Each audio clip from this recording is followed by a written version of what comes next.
magulang, mga sponsors, kailangan kayo po ay lumapit dito sa harapan.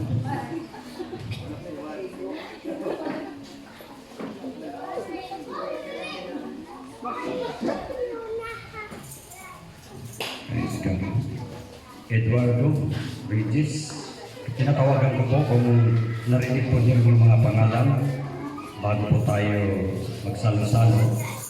Ihandog muna natin isang bata kung saan kinikilala ko ang banal na pagkakasilang ng bata bilang pag-acknowledge sa makapangyarihan ng Diyos ng buhay ay galing po sa Kanya. Kailangan ibalik po natin ang paborito-luwalhati sa ating dakilang Panginoon. Okay, ang bata, si Denmark Sumanday. Okay, ato po ang mga sponsors. Ano na lamang ko. Pakilapit na lamang ko. Jen Norba, Armando Pagera, Jenny May Alivio, Rosalie Alivio, Argelen Pagera, Charity Salaho, Joanna Mini Bela, Obita Puliado, Deborah Trillanes, Malok Bela, Audrey Duyan, Cheryl Sapida, Vera Flor, Tuboy. Ito sa mga anak ng Diyos. Kompleto. Walang kawalan.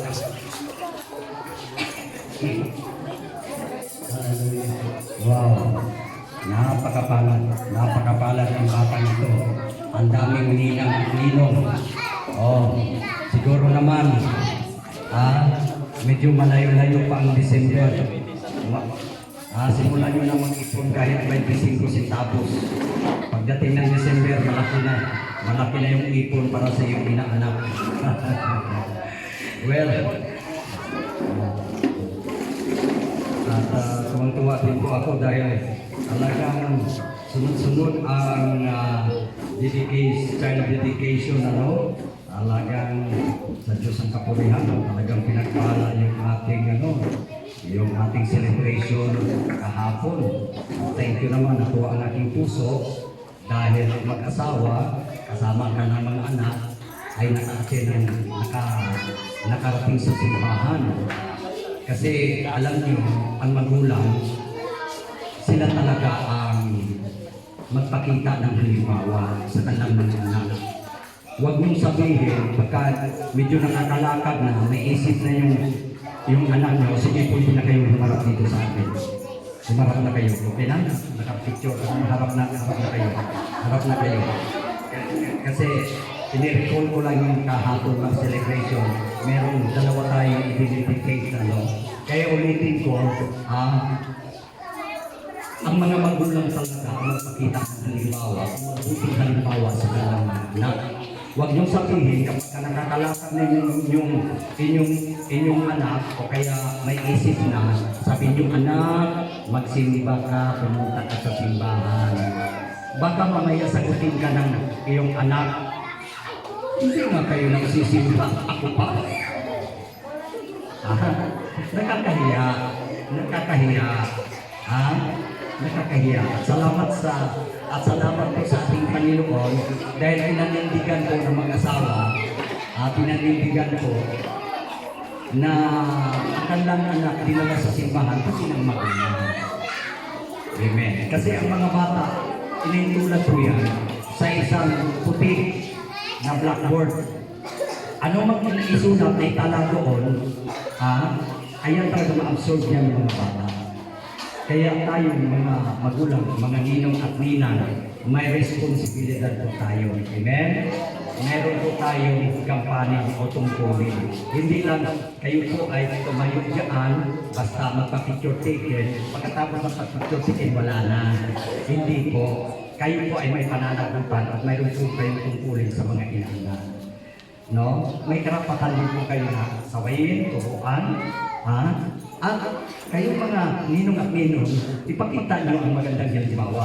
Dahil kung ano yung ipinakita nyo sa inyong inaanak, isininong nga sinina nga, di kung ano yung ugali ng mga ninong at ninang, ma-apply din ng mga bata. Ay gayon din sa mga magulang. Di po ba? Amen po ba? Amen. Now, hindi ko na pagkahabaan mga kapatid, isang napakalaking talaga sinabi ko na one of the most decision parents should make na kung saan pinakamalaking desisyon na kanilang dalhin ang kanilang mga anak sa Panginoon para ihandog. Yan talaga. Dahil iyan po ay pagkakilala. Alam niyo po, ang buhay ng bata, kung po yan sagrado po yan. Kaya nakakalungkot lamang isipin na may iniiwanan doon sa kuwan, may iniiwanan doon sa basurahan, o kanina doon napakalungkot. Sagrado po ang buhay ng bata.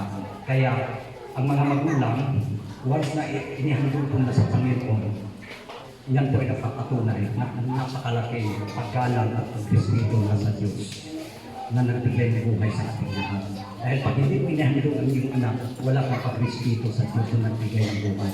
Pero once na inihandog mo ang iyong anak sa Panginoon, nagpapakilala lamang na siya talaga ang may-ari ng buhay natin. Ginamit lamang kayo ng magulang para mailuwal ang sanggol. Pero ang nagbigay ng buhay at ng kaluluwa ay galing po yun sa Diyos. Amen? Now, ngayon, I-explain ko naman na ang Panginoon ang ating halimbawa. Na siya po ay nung sanggol pa, dinala siya sa templo. Katulad ngayon, dinala siya sa templo. At inalay. Okay? Now, para sa ating mga bisita, para lingid sa kanagalaman, naging tradisyon. Pero kung sundin talaga natin ang ganda na isulatan, ito talaga ang inspiration. Ang bata talaga, hindi dapat binyagan. Ang bata hindi dapat mawisipan. Ang bata dapat ihandog. Ibalik sa Panginoon pagkilala na ang Diyos ang may-ari ng ating buhay. Ngayon, pagkalukot na siya, karunong na siya magsisi, mayroon din siyang paniniwala sa Diyos.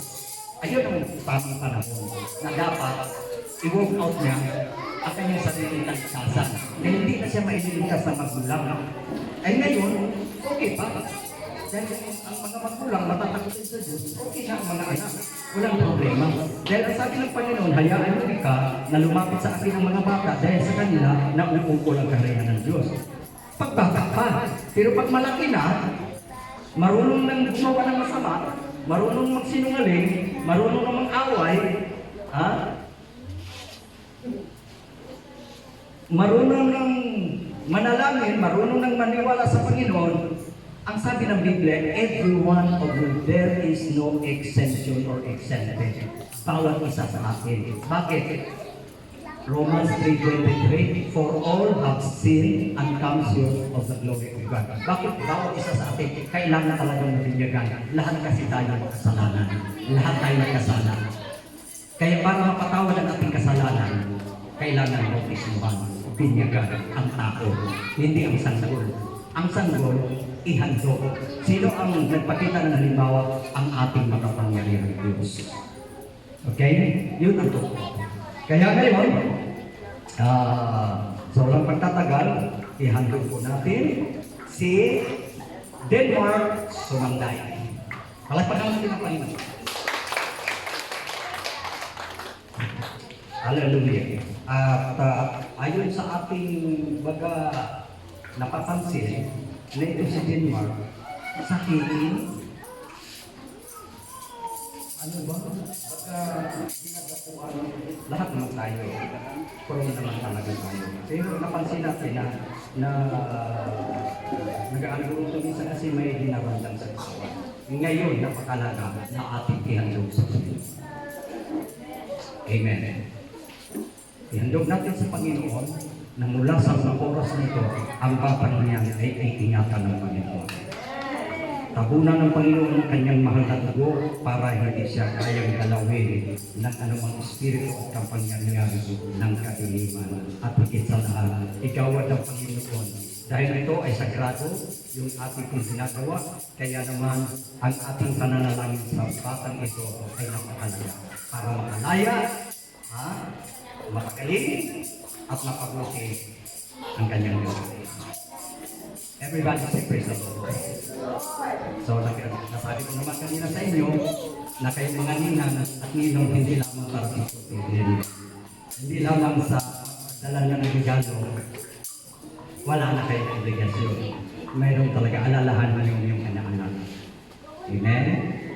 Ninong at ninang, meron kayong tungkulin ng pananagutan. Kaya salamat sa Panginoon dahil sa totoo lang, kaya ay nakinuha dahil napaka-espesyal kayo sa parents ng bata dahil kayo ang kaibigan, kayo nakita sa napakaraming mga kaibigan, sa napakaraming mga kakilala, kayo ang napupusuan. Ay, napakahalaga. Napakahalaga. Kaya, ngayong umaga, dadagat po tayo sa pagkakas kay Denmark Sumanday. Ako na maghahawak. Ako na maghahawak. Hawak sa bata.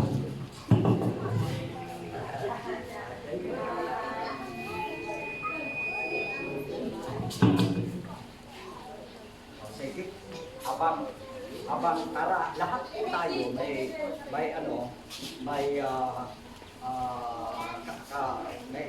lahat po tayo ay kabilang sa pananalangin sa pagsangayo. Hindi ba, ganun mo lang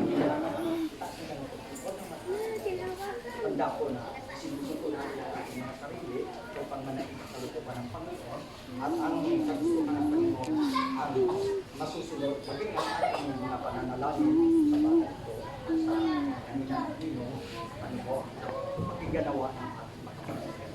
Ulit, Panginoon, sa trono ng iyong Diyos, kami po ay sama-sama, Panginoon, na nananalangin. Lalong-lalo na kay Denmark Sumanday.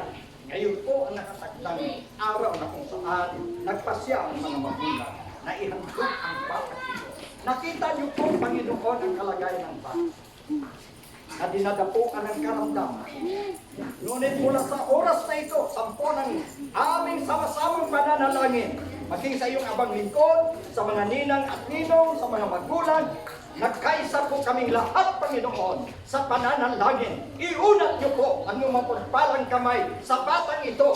Mula sa araw na ito, sinasaway po namin ang anumang kapangyarihan ng espiritu ng kadiliman na gumagampala, maging ang environment, maging ang hangin, maging ang anumang nakakapinsala, Panginoon, sa batang ito. Ang lahat ng ito ay amin pong itinataboy by the authority of the Word of God and by the power of the name of Jesus. Ang tinimpong ng batang ito, ang complete healing. Pagalingin niyo po ngayong araw na ito, anuman ang kumapit na karamdaman sa batang ito, mula sa aming paghandog, Panginoon, ang aming sama-samang pananalangin, tingin niyo na rawa sa inyong kinaroroonan. Salamat po, Panginoon, sa iyong pagdinig. Salamat po sa iyong pagpapagaling. Nawa ang batang ito ay lumaki, Panginoon, na may takot sa inyo. Nawa ang batang ito ay pagkaluban niyo po ng mga makalangit na kaloob, na kung saan lumaki nawa ang batang ito na may takot at ang kanyang buhay, Panginoon, ay kanya pong nai-rededicate sa inyo.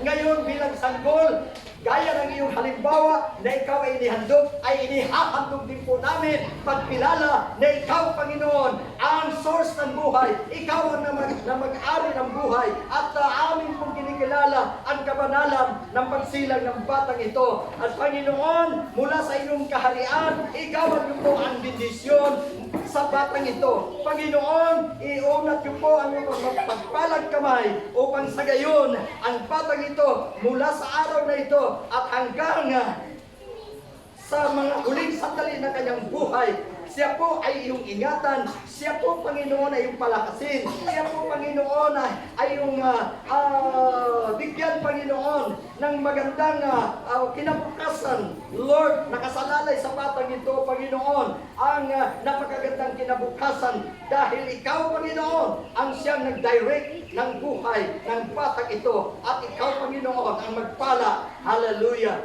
Salamat, Panginoon, sa batang ito na yung pong ipinagkaloob sa mga magulang at nawa Panginoon, lumaki Panginoon ang batang ito na maging halimbawa, magiging makadiyos, maging mabait, masunurin. Ang batang ito, Panginoon, ay maging pagpapala, lalong-lalo na sa iyong kaharian. Ngayon ang mga ninong at ninang, sa aming dalangin ito po, Panginoon, nakaangat ang kanilang mga kamay. Panginoon, hindi lamang sa mga sandali ito, sila po'y kasama kabilang sa batang ito, kundi sila po ay may tungkulin, may obligasyon, na kung saan ang batang ito, sa kanyang paglaki, ay nasa kanila pong kalinga at nasa kanila din pong pangangalaga, pagtuturo sa pagpapakita ng magandang halimbawa. Ipagpalain ng mga buhay ng mga ninang at ninong gagawin sa kanilang mga pangangailangan. Ikaw ang mag-supply, ikaw mag-provide, Panginoon. Pagpalain mo po ang kanilang mga kamay. Salamat po, Panginoon, sa araw na ito. At ngayon ay amin pong inihahandog sa iyong presensya si Denmark Sumanday, Panginoon, na kung saan ibinabalik namin ang karangalan at kapurihan sa iyo dahil ikaw, Panginoon, ang may-ari ng lahat ng may buhay na nabubuhay sa daigdig na ito. By the authority of the Word of God and by the power of the name of Jesus, ngayon ay amin na pong itinalaga at inihandog sa iyong mga kamay, sa iyong pangangalaga, si Denmark Sumanday. In the mighty name of Jesus Christ, palakpakan po natin ang Pagpugos sa mga ninang at ninong sandali. Sige. Okay, sige. God bless us all. Praise God. Hallelujah. So, pwede na po tayo magsiupo mga kapatid. At ang muli, bago po tayo, o kung ano po mga gagawin mga picture taken, ito po ang paalaala ko, ano? Mayroon po akong paalaala. Ikuha ko lang sa inyo.